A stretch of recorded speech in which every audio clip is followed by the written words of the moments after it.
Hi everyone, it's Katish. I thought I would come live today to talk to you about attached spirits and the energy that we hold within our own body and our own mind.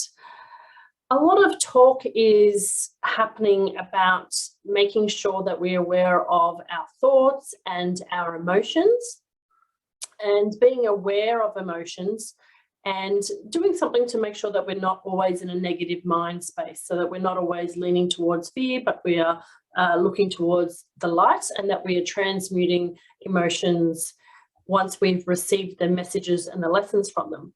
But one of the things I wanted to bring to your awareness is that thoughts are not necessarily your own.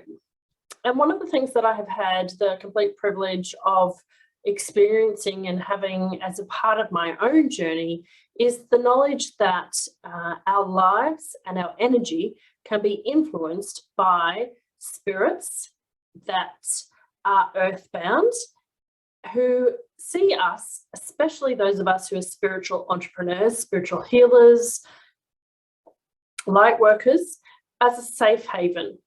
So if this is interesting, then listen on, because I'm going to be talking about how earthbound spirits attach to us and what we can do about it.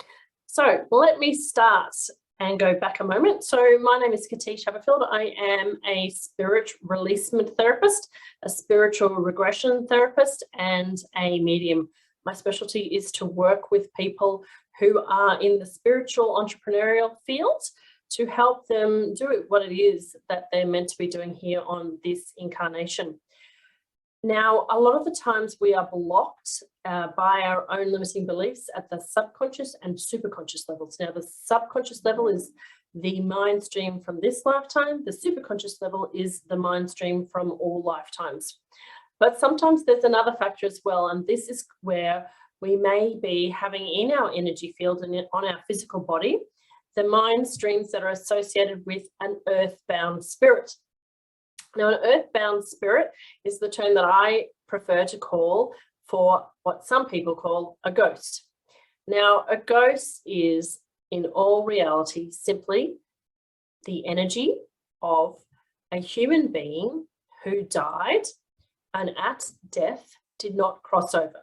And what do I mean by crossing over? Well, crossing over is when you, and it depends upon your belief system, you see the light, you see the angels, you see the rainbow bridge, and you're guided up into the afterlife where you receive healing, you receive a life review, you join back with your soul family, and you do extra learning, and when you're ready, you take on your next assignment, your next incarnation. Now, for some poor individuals, what happens is they're not ready to go when it's their time to go. Perhaps they make a choice that leads to a freak accident, a murder, something happens to them, and it's not their time to go. It wasn't preordained to be their time to go, so they receive quite the shock. Perhaps they contracted an illness that wasn't planned. Perhaps there is a number of perhaps that could happen, and what happens is the human being does not feel complete in this lifetime. They have great resistance to going to the afterlife, and so they can also be very, very shocked, and they miss their time to cross over and go to the heavenly realms. Now, what happens is that they don't go, and so their physical body decomposes. They get buried, cremated, or whatever happens to their body, eaten by a crocodile, shark, whatever. But their spirit leaves the body. As soon as the physical body is no longer functioning, the spirit leaves the body. At the time of cessation of life form, you leave the body, the spirit leaves. And so your body's gone and the spirit is lost. The spirit is like, I don't know what's happened to me. I'm not in my body. I can't talk to anybody. I can't feel myself. I can't continue on doing what I want to do. Nobody can see me or hear me. Help. And so these poor souls are, I guess, if you want to visualize it in some kind of way, floating around looking for help. And there are a small number of people on earth who can see these ghosts and earthbound spirits. These are children under the age of 7 who have got those heightened perceptions, and also people who are clairvoyant, or those who are clairsentient, clairaudient, and they can hear and feel these spirits. So these are the people that can know that these spirits are still here in earth, rather than where they're meant to be in the afterlife. So what happens is that these spirits float around, they hide in the cemeteries, they follow their family around. If they've been in a car accident or something like that where they were a long way away from home, they have great difficulty in getting back to home. So they float around looking for someone to be around, someone to look after them. And an earthbound spirit who doesn't find that someone will stay in a building. So that's where you get haunted rooms, haunted houses, things like that. Usually the site of where they died becomes the haunted place. And it's just that you're feeling the energy of the earthbound spirit who's lost, who's frightened,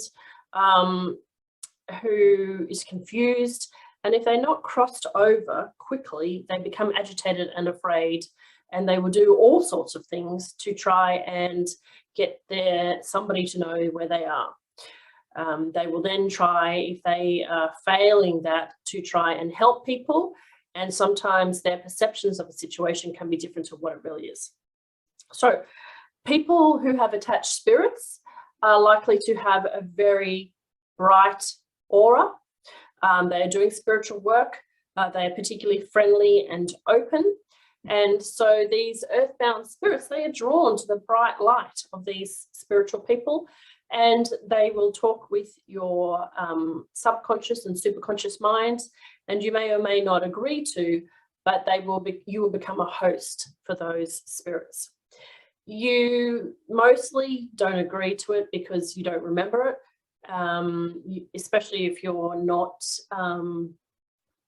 aware that the spirits are there, but your energy draws them in because there's a part of you that is open and welcome to hosting earthbound spirits. So you coexist, usually quite beneficially, and they're there. They become like a kind of a sort of a guardian angel, except for they're not angelic, and they look out for you. Over time, they become deeply entrenched in who you are, and they will begin to influence your thoughts and your emotions and put another filter on your experience in life. So what I mean by that is you're already dealing with your subconscious mind and your ego's interpretations of the world, but you'll then also have the attached spirit's interpretation of the world. So the more and more stronger in confidence they gain in terms of helping you and guiding your life, the more and more chance there is for them to actually want to take over. And you can actually see this in people's change in physical appearance. And I know this from my own experience with attached spirits. I had an attached spirit who actually changed my physicality. And you will have noticed, if you've been following me for a while, that my hair changes regularly, my shape of my face, my weight, and all of these things have been influenced by the attached spirits who I have hosted over the years. So it's really easy, if you know how to identify them through a body scan, by identifying actual locations in your body which seem to be denser, which seem to contain uncomfortable feelings. And if in hypnosis you can identify these locations, we can check and see if these feelings within the body could talk. If we made believe, what would they say? What emotion would they have? And usually when we tap into that location, maybe it's in your thigh or your toe or your stomach or behind your neck, they will say something. And when we get that feeling to say something, we will realize that as an earthbound spirit who's in hiding. They've taken refuge in your physicality. And so this is where somebody like me comes in, a spirit releasement therapist. And we work with the earthbound spirits. Well, I work with me and my angelic team. We work with the earthbound spirits. Now, it's not like exorcism. I don't use spells or potions or curses or do anything to physically extract them from your body. I speak with the earthbound spirits and you relay the message to me in a deep hypnotic state. I hear and act as a witness to the earthbound spirits to hear their story, to hear what happened to them, to find out what day and year that they think it is, and can see if they can pinpoint the moment in time when they began to feel lost. Without exception, every single earthbound spirit that has been attached that I have communicated with does not know the correct date. They do not realize it is 2022. And they think it is 1372, 1854, 1975, whatever year it is to them on the day that they died. They are usually very shocked to find out the difference in time that has actually occurred between their death and the date today. For them, there is no such thing as time because time is a human concept. Time is an earthbound concept, and it is very important for the human mind to have a time concept. But once you're free from the limitations of the human body, time does not exist. All things happen simultaneously, and all lives happen simultaneously. So hence the earthbound spirits don't have this notion of Monday to Friday, Saturday, Sunday, or even years. It's just one continual moment for them. So when they realize A, that they have died, B, that it's now 2022, C, that I am somebody who is here to witness their story because they died and nobody knew what happened. They died, nobody knew that they didn't cross over to heaven. We can do some beautiful things when we hear their stories. And importantly, we can guide them to crossing over and going into the afterlife. So what's the benefit of doing that? Well, the benefit of doing that is, one, we need them to cross over. They need to complete their lifetime. They need to receive healing. They need to understand the life lessons for them in that cycle. They need them to rest and to be sent on to the next incarnation. Whilst they are here, they are serving nobody. And they're certainly not serving their soul. Secondly, it frees up your energy. You'll begin to feel lighter, think lighter, act lighter, because they are draining from your energy source. Sure, they may think that they are protecting and helping you, but actually the world needs them to cross over. When they cross over, what happens is their family members and friends are able to complete their grieving cycle. Yes, that's right. If you have an earthbound spirit, somebody who has not crossed over, the family members cannot finish their grieving process because that spirit has not fully passed on.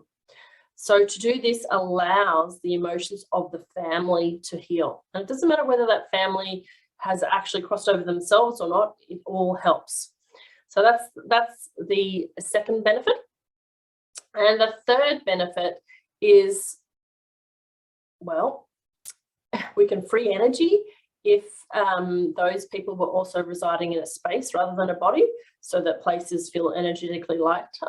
And we can teach the host person who's hosting, that may be you or me, how to become aware of attachments, what it feels like when a spirit attaches to you, and or how to create stronger boundaries to ensure that spirits don't attach to you. And I teach these processes as well. Once you have had earthbound spirits crossed over from your physical being, you actually receive healing in your body. So you will feel freer, and you'll learn to set boundaries to make sure that you don't take on other people's energy from the spirit form. Importantly, also, what happens is that we are then able to check to see how many spirits you have allowed in. And trust me, you can also have spirits from other lifetimes. So when you reincarnate, if you had an earthbound spirit with you in that lifetime that didn't get crossed over, you bring them in with the next lifetime, which is quite an interesting concept, but it does happen. Thirdly, we can check for what we would call our galactic friends to see if you have some kind of a device. And bear with me, I know this sounds really quite out there.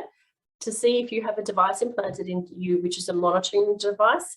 And the monitoring device is usually implanted if you have a galactic origin lifetime. So newsflash, we didn't all originate from Earth. And you have many galactic lifetimes, unless you're a brand new soul and this is your first incarnation. Generally speaking, you've incarnated everywhere else, because everywhere else has the reincarnation system, and we need to learn lessons and do tasks on different planets and galaxies. And sometimes, because you are very old, you will have been implanted with a device that has gone across all lifetimes, because the technology has changed since then, and also the willingness of human beings to communicate. We've learned light language, we've learned telepathic communication, telekinesis, and these devices are no longer required. They take up physical space in your body, and I can connect with the galactic beings and have these devices seamlessly removed. If you are a starseed, this means that generally speaking, I then talk to the galactic beings and tell them, guess what? Humanity is open for light language now, so you can speak in your native tongue to the person who you implanted the device in. And this is a huge relief and a new thing for them. They are relieved, and they then help impart your spiritual knowledge and healing abilities from those lifetimes. And they also activate the light language activation at that time. So it's not a negative thing to have an implant in you. It can be a huge blessing because you are immediately connected to that galactic lifetime. And the final thing that can happen is that you may have a DFE, a dark force entity. Now, a dark force entity is an energetic being, spiritual being that has focused its mind stream, its eternal mind stream on negative thoughts. Okay, so there's plenty of human beings who are alive who do that as well, and they have begun to exist in fear. Now, a dark force entity is a being, in my experience, that is simply an earthbound spirit who has died, not crossed over, become frightened, lost and fearful, and have chosen to hide, and then they become more and more negative and more afraid and resentful and angry over time, and so they self-identify as a dark force entity. At the core of all beings is light. There is a long process that we go through to gain their trust, and we are able to have a conversation with this entity, find out their story, and eventually also cross them over. I've seen many blessings from the crossing over process and from the galactic communication device removal process, and also the DFE crossing over process. I am completely honored, gobsmacked, mind blown, and humbled every single time I do it, that I have this privilege and this skill to be able to do this. It opens my mind every time, and I'm able to even help some of these earthbound spirits become guides for the clients as well. So if you are still listening to this message, then there's a possibility that this message was exactly for you, that you have a entity of some kind attached to you. I would hesitate to even recommend you try and do this yourself, because most of the spiritual information out there is meant well, but uses hexes and, you know, quite invasive methods to forcefully remove earthbound spirits. And I don't recommend it at all. I know I've been there and I've tried that, and direct communication is the best way to go. It's of the highest and best interests of all souls everywhere.